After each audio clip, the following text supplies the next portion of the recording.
For 8 years, Manchester City, under Pep Guardiola, have redefined modern football. They've lifted trophy after trophy, broken record after record, and dominated the Premier League like few others. But today, we find them in the midst of a crisis. A 4-0 home defeat to Tottenham. 5 straight losses in all competitions. For the first time in his career, Pep Guardiola has lost this many games in a row. So, what's gone wrong at Manchester City? Let's start with the numbers. Guardiola's City, once unbeatable, are now conceding more goals than ever before. This season, they've allowed 1.25 goals per game, compared to just 0.79 last year.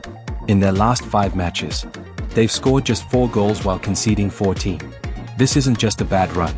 It's a complete breakdown of the systems that have defined Guardiola's reign. City's problems aren't isolated, they are systemic. City have always been a team built on control, possession, pressing, and positioning. But this season, that control has vanished. Take Spurs' third goal in the 4-0 defeat. City are being hit on the counter far more frequently than in previous seasons. They are now facing an average of 1.17 shots per game on fast breaks, almost double their previous worst under Guardiola. Defensive lapses, combined with a faltering press, have turned City into a shadow of the team that swept all before them just months ago. And then, there's this man, Rodri. Arguably the best defensive midfielder in the world and the reigning Ballon d'Or winner. Without him, City look lost. In Premier League games since the start of last season, City have won nearly 80% of matches with Rodri in the side. Without him, that number drops to 50%. And when it comes to defeats, the difference is even starker. Without Rodri, City's midfield lacks the steel and structure to protect their defense. And while injuries are part of football, Guardiola has struggled to find a solution in his absence. Another concern? Age. This season, 52% of City's league minutes have been played by players aged 29 or older, the highest in the league. The older core that delivered City's historic treble last season is showing signs of wear. Younger replacements like Phil Foden and Rico Lewis are promising.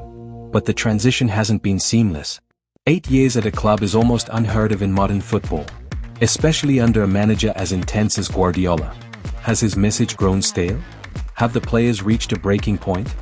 Guardiola's previous spells at Barcelona and Bayern Munich ended after similar periods of success followed by struggles. Could we be seeing history repeat itself? City's immediate future isn't getting any easier. Up next, Liverpool at Anfield. With Jurgen Klopp's side potentially 11 points clear by then. It's a must-win game, but City look anything but ready. Opta's supercomputer now gives City just a 25% chance of retaining their Premier League title. Guardiola himself admitted that the gap might already be too large to overcome. So, what's the real issue at Manchester City? Injuries? Fatigue? Tactics? It's likely a combination of all three. But the truth is, this is the reality of modern football. Even the greatest dynasties eventually fall. For City fans, the hope is this is just a blip. But for their rivals, it feels like an opportunity to reclaim the throne. One thing is certain. The next few weeks could define not just City's season, but the future of the Guardiola era. What do you think? Can Pep turn things around?